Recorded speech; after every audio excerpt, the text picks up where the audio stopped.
Bom, pessoal, então agora fazendo a nossa analogia para a força elétrica, o que a gente tem? Quando nós temos uma carga geradora de campo elétrico, né, uma carga Qzão em uma região do espaço, e a gente coloca uma carguinha teste Qzinho, a gente pode analisar a energia associada a essa partícula e também a força elétrica que vai surgir devido a essa interação, ok? O que acontece? Quando a gente coloca essa carguinha, e eu vou colocar ela inicialmente em repouso, tá? Vou colocar valores para ficar mais fácil de associar, ok? Já que a gente já fez uma analogia apenas com as letras, usando a parte da mecânica, agora para a elétrica eu vou exemplificar com números, tá? Então, ó, vamos supor que eu coloquei então essa carguinha teste inicialmente em repouso a 1 metro de distância, ok? Quando eu deixo essas duas carguinhas aqui próximas, elas estão acumulando uma energia potencial elétrica, certo?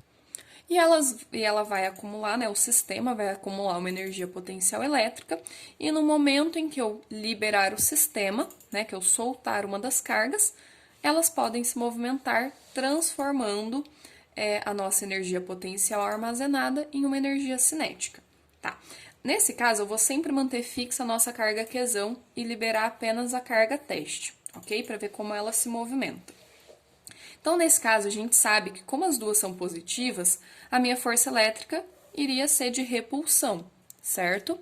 E quando a gente, então, faz essa força de repulsão, espontaneamente, essa carguinha, né, quando a gente libera ela, ela vai se deslocar também para a direita, né, nesse caso aqui do referencial que eu adotei. Então, a gente vai ter que a força elétrica e o deslocamento estão para o mesmo sentido. Então, o ângulo formado entre eles é zero, ok? Então, daqui a pouco a gente vai analisar isso dentro do nosso trabalho espontâneo novamente. Mas a gente pode fazer a mesma ideia de analisar as energias potencial e cinética, tá? Para esse caso. Como assim? Quando eu deixo, então, essa carguinha a 1 metro de distância e ela está inicialmente em repouso, eu sei que a minha energia cinética inicial é zero, ok? E a minha energia potencial inicial, ela vai depender, então, das cargas com os seus respectivos sinais e da distância entre elas, que aqui eu coloquei 1 metro, beleza? Então, eu vou simplificar essa nossa equaçãozinha aqui, ó, como sendo basicamente mais um, ok? Então, simplificando só para facilitar a nossa conta depois. A nossa análise, né, na verdade. Então, o que acontece? Quando a gente tiver a nossa energia potencial aqui, ó, sendo transformada em cinética, em algum momento essa carguinha vai passar por esse ponto aqui com uma certa velocidade agora diferente de zero, ok?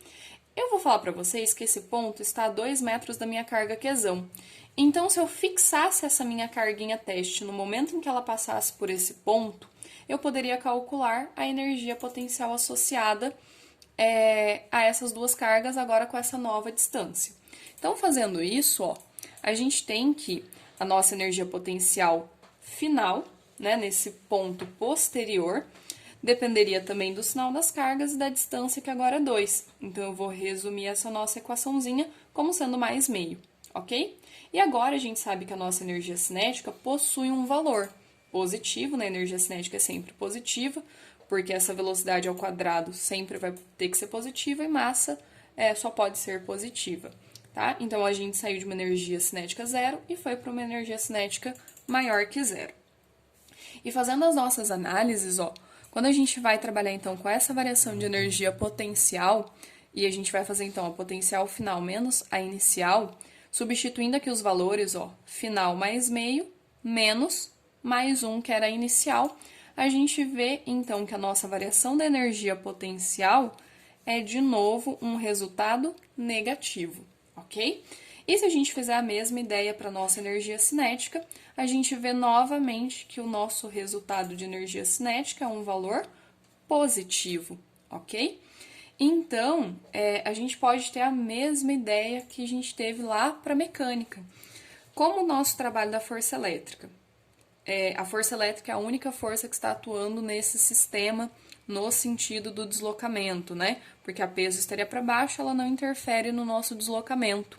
Lembra que trabalho, quando o nosso cosseno da força é 90, né? Nesse caso, a peso formaria 90 graus com deslocamento, ela não realiza trabalho, tá? Então, a gente não vai precisar analisar uma força-peso aqui, mesmo que essa carguinha tenha uma massa, ok? Porque essa peso, nesse caso, não estaria nem ajudando e nem atrapalhando o nosso trabalho. Então, ó, quando a gente analisar o trabalho da força resultante, que é a própria força elétrica, né? Ela é a única força que atua no sistema, a gente vai ter que vai ser a força elétrica vezes o deslocamento vezes o cosseno de zero. Então, ó, se a gente substituir a força elétrica por KQD, KQQ dividido por D ao quadrado, a gente cancela com esse D aqui, ok? Com esse deslocamento, essas distâncias se cancelam e a gente tem novamente que a nossa equação do trabalho da força elétrica é a mesma da nossa energia potencial elétrica, ok? Porque isso sempre vai acontecer para forças conservativas e a força elétrica é uma força conservativa, ok? Então, quando a gente for substituir novamente aqui, ó, a nossa ideia de energia potencial, a gente de novo encontraria que o nosso trabalho espontâneo, porque para uma carguinha negativa, uma carguinha positiva, a gente sabe que espontaneamente ela tende a se afastar dessa carga positiva, né? Ela vai sofrer uma repulsão. Então, esse movimento de afastamento, ele é espontâneo. Então, nosso trabalho positivo espontâneo, ele é igual novamente a menos a variação de uma energia potencial, ok? E, de novo, nosso trabalho espontâneo nos fornece um aumento de energia cinética, como a gente viu aqui, que daria um resultado positivo, beleza? Então, de novo, a gente encontra as mesmas relações de teoremas, tá? Que é o teorema trabalho-energia potencial e o teorema trabalho-energia cinética, ok? Isso aqui, então, a gente pode resumir como sendo que a nossa força elétrica sempre vai deslocar a carga espontaneamente para regiões de uma menor energia potencial. E, consequentemente, se a gente está diminuindo a energia potencial, a gente está aumentando a nossa energia cinética, ok? E isso aqui ainda vai fazer parte daquele princípio de conservação da energia, ok? Porque como a energia como a força elétrica ela é conservativa, isso tudo faz parte de uma conservação de energia, por isso que a gente pode assumir esses teoremas, ok? Então, quando a gente for pensar em um trabalho de uma força elétrica, a gente pode associar esse trabalho com as transformações de energia a partir dos teoremas. E como a nossa força elétrica ela é conservativa, a gente sabe desde lá do primeiro ano que forças conservativas possibilitam realização de trabalho que independe o nosso caminho, ok? Então, a gente sabe que como a força é conservativa, o nosso trabalho vai independer do caminho, beleza? Esse trabalho ele vai depender exclusivamente dos pontos inicial e final, ok? E só para lembrar como que a gente sabe isso aqui lá do primeiro ano, eu vou colocar um exemplo que fica mais fácil de entender. Lembra que se a gente vai subir uma escada, ok? De 10 metros, ok? Vai sair aqui de 0 e vai até 10 metros. A nossa energia potencial associada ao sair aqui da base e chegar ali no final da nossa escada seria uma energia potencial gravitacional, seria um mgh.